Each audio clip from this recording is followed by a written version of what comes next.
And then I heard a phrase, true happiness is not out there. True happiness lies within. And that phrase had a ring of truth. So, but it's a depressing phrase also because they don't tell you where the within is and they don't tell you how to get there.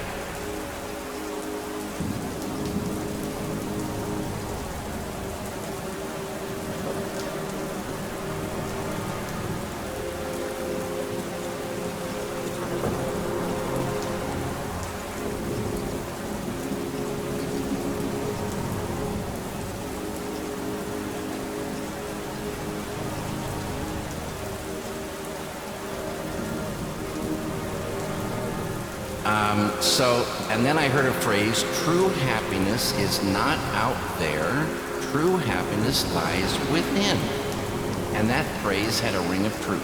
So, but it's a depressing phrase also because they don't tell you where the within is and they don't tell you how to get there. So then I heard about meditation and I thought maybe meditation is the way to go within. Then I found out there's many forms of meditation. So I started reading about things, looking into this, asking questions. So many different forms of meditation, and none of them seemed right for me. And then I found transcendental meditation, and I liked what I heard about it, and I wanted it, and I went and got it.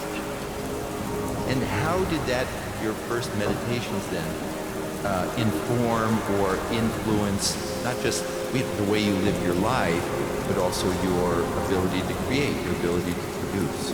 I think there's, zillions of super creative people who don't meditate. And then I think for artists, there's this thing that anger and a little bit of depression and angst make you a better artist. And you hear about meditation and you think you're going to get calm, super boring, and you're going to lose your edge. And I had that same fear. And I thought maybe meditation will make everybody the same. And then they'll ring a bell and we'll all be out marching somewhere. And I just am worried about those things. But then I thought, no. And then another thing is, a lot of people say, well, I make up my own meditation. I don't need any kind of join any group. And it makes you puke to think about joining a group. What I liked about transcendental meditation was you don't have to join anything. It's your technique. Once you learn it, it's your technique. You don't even have to tell anybody you learn it. It's your technique for the rest of your life. And what happens is you become more you. And you get more ideas and the more energy to fulfill those, translating those ideas. And it's fuel for the artist, fuel for the human being. And you don't get like everybody else. And you grow faster between films or between paintings. It speeds things up. And when you start expanding this consciousness and those all positive qualities, not only does life get better, but you start making the subconscious conscious. And you can catch ideas on a deeper and deeper level, the more consciousness you have. So it fuels the work. And I say, meditators would have an edge over artists that didn't have it. And they say anger, real selfish, bitter anger, is really mind control. That anger's control. It doesn't serve anything. If you're super angry, it occupies the mind, very little room for ideas to flow in. If you're depressed, really super depressed, you can't even get out of bed, you don't feel like working. If you have diarrhea, you're vomiting, and a splitting headache, you don't feel like working. And this, diving within, the headache, the diarrhea, and the vomiting stops. And you say, wait a minute, this is beautiful.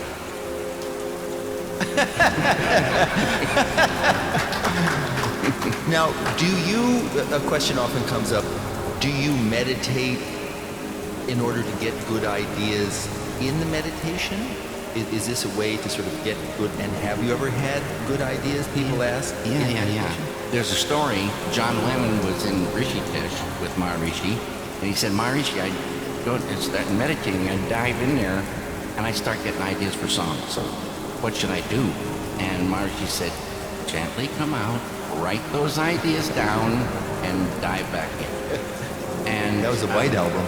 yeah. So you sometimes you get down in there and you'll get an idea, and you think, well, I'll remember this. This is a very good idea. But when they come bobbing up to the surface, you say, oh man, you feel horrible if you forget a good idea. So you can, if you really get a good one, come out, write it down, and go back in. But mostly meditation is not about getting ideas in the meditation. It's to expand that container, and when you come out, you feel very refreshed. You feel energetic, and you're kind of, the conduit for that flow of ideas is more open, and you just can start desiring ideas, and they seem to float in. It's very beautiful. You're very prolific creative artist, filmmaking, television production, photography, painting, woodwork.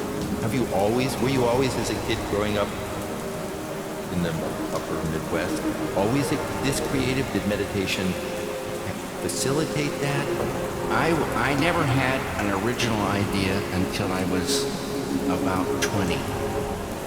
And then I felt I got my first kind of idea I thought was original.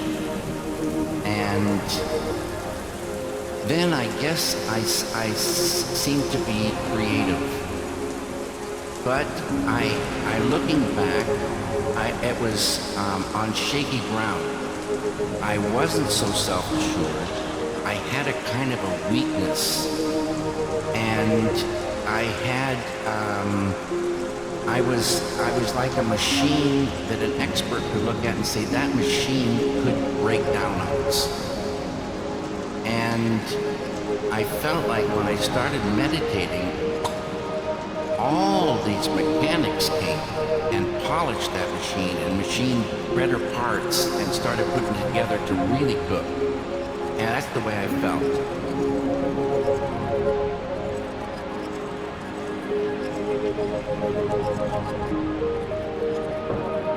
Success and creativity and stress and transcendental meditation and life. I have another question for you, David, to follow up on what we were just discussing. People have said, and you've heard this often, oh, you're Mr. Bliss. You're talking about this eternal field of bliss and your films. And is there a dichotomy there? And I bring it up because it's a fair question and because you have a great answer. Now, this is a real good question. And they say, how come if you're so happy, you make films that are so dark and troubling? The bottom line is the artist doesn't have to suffer to show suffering. Or, as you say, you don't have to die to shoot a death scene. And even more relevant. Yeah, that's very relative. Yeah. Relevant. And so stories throughout time are not just flat lines. They have many ups and downs, many torments, beautiful feelings, love and hate. All the opposites swim in the stories, and life and death situations. That's what makes a good story. So you get these ideas. I get ideas, and once in a while I get an idea I fall in love with. And I always say, once you're in love, you just are in love.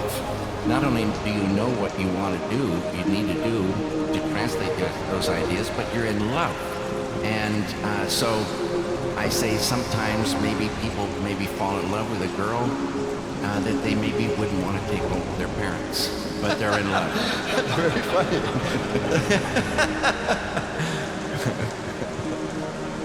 Okay. Do you find that you finish a film, Mulholland Drive, do you find that you needed, that meditation speeds up the process, sped up the process for you to come up with another original idea. You wrote a book, Catching the Big Fish, and you talk about big fish being at the, big ideas being at the depth of the lake or the ocean, and those big ideas, and the small fish swim at the surface, and that transcendental meditation allows you access to those bigger fish. You catch big ideas. Is it now you're working on a film, now you're working on painting, now you're doing photography? What's the process like for David Lynch? And I am here with David Lynch. Well, it's like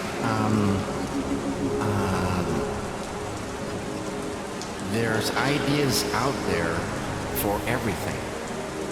And when you get an idea that you fall in love with, that's a thrilling experience. And lately, I've been getting ideas for painting and ideas for photography and ideas working with my friend Dean on music. So I haven't really been fishing so much for ideas for cinema. But some ideas for cinema have swum in. But it's you go where the ideas take you.